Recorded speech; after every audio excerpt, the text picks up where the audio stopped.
Good morning student, myself Satish Jadhav from Rukmini coaching classes last station. We will continue the next video number 5 of electrostatics 12 science physics.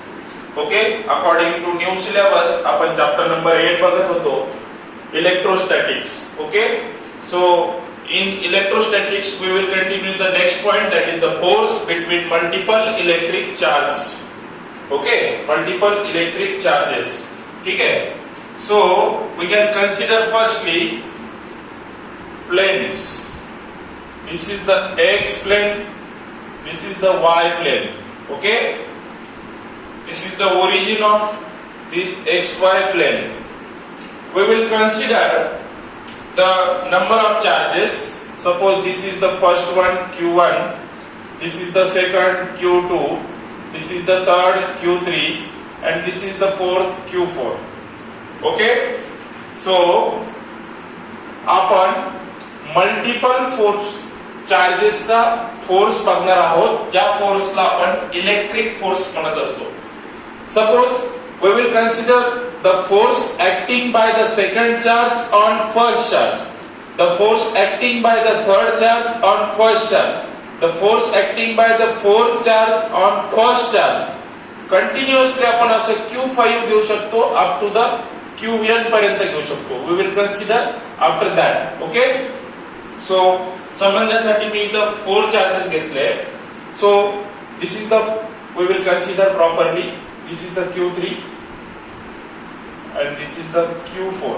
Okay, so from origin the distance of first charge is r1, that is called as a position vector. Okay, from origin the distance of second charge is r2. Okay, from origin the distance of third charge is r3, and from origin the distance of fourth charge is r4. Okay, so force हा first charge वरती apply होतोय second charge कडनं. Okay, the distance is called as a r21. Okay, r21. So force ची direction या पद्धतीने राहील. Force कुणावर लागतोय तर फर्स्ट चार्ज वरती लागतोय, म्हणून 1 पहिले लिहिलं. कोण अप्लाय करताय तर सेकंड, म्हणून इथं F12 झालं. ओके, सो सेम टाइपने थर्ड चार्ज फर्स्ट चार्ज वरती फोर्स अप्लाय करेल तर त्याचं हे डिस्टन्स, या डिस्टन्सचं नाव येईल R31. ओके, सो याच्या फोर्सची डायरेक्शन या पद्धतीने राहील आणि या फोर्सचं नाव बनेल F1 वरती फोर्स लागतोय, कुणाकडनं लागतोय थर्ड कडनं, म्हणून F13 झालंय. Okay, so continue. Fourth charge कडून फर्स्ट चार्ज वरती फोर्स लागेल, सो याचा डिस्टन्स होईल R41 आणि याच्या फोर्सची डायरेक्शन राहील F फर्स्ट चार्ज वरती लागतोय फोर्थ चार्ज कडनं, म्हणून F14 झालंय. Okay, here is the one correction. R21, R31, R41 किंवा R12, R13, R14 सेम आहे, काही प्रॉब्लेम नाहीये. ओके, तुम्ही 12 लिहिलं काय 21 लिहिलं काय, काही प्रॉब्लेम होणार नाहीये. बट फोर्सची जी व्हॅल्यू आहे ती प्रॉपरली रायटिंग झाली पाहिजे. ज्यावरती फोर्स लावतोय तो फर्स्ट रायटिंग करायचा असतो आणि जो फोर्स अप्लाय करतोय तो सेकंडली रायटिंग करायचा आहे. Okay, so this is the description of this figure. So we will continue the next. Suppose here is the, write down the theory part. Consider, okay, the charges like Q1, Q2, Q3, Q4 in a free space. In a free space. कुठे consider केले तर free space मध्ये. Okay, R1, R2, R3 and R4 is the position vector of Q1, Q2, Q3 and Q4. Okay, so resultant force on Q1, कुणावरती force apply होतोय Q1 वरती apply होतोय. कुणामुळे होतोय due to, कुणामुळे होतोय तर Q2, Q3 आणि Q4. Q2, Q3 and Q4. Okay, so according to the Coulomb's law,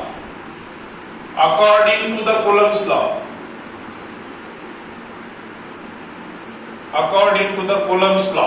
okay, so resultant फोर्सचं नाव काय कुणावरती लागतोय, फर्स्ट याच्यावरती. Okay, force is the vector quantity, so write down the bar on the force. Okay, because force is the vector quantity. Okay, so नाव काय येईल पहिलं F12, दुसरं काय येईल F13 प्लस पुढे F14. This is the equation number first. Okay, first charge वरती force लागला म्हणून F1, first 1 2 1 3 1 4. Okay, so we can write the first F12 force on first charge by the second charge. So 1 upon 4 pi epsilon naught is the constant terms. Okay, कुणावर लागतोय Q1, कोण apply करतोय Q2 upon distance नाव काय R21.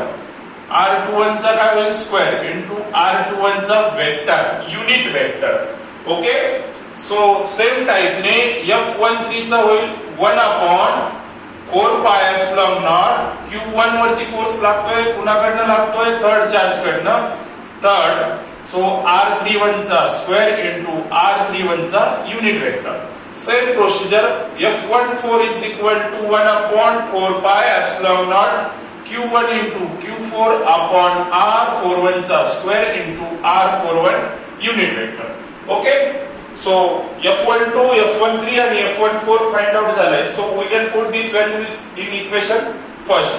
Put in equation first. So equation first काय होईल, F1 is equal to F12 ची value put करूया 1 upon 4 pi epsilon naught Q1 into Q2 upon R21 चा square into R21 unit vector plus F12 ची झाली. Next कुणाची F13 ची 1 upon 4 pi epsilon naught Q1 into Q3 upon R31 चा square into R31 चा unit vector plus.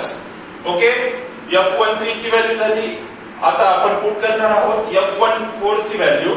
So काय 1 upon 4 pi epsilon naught Q1 into Q4 upon R41 चा square into R41 चा unit vector.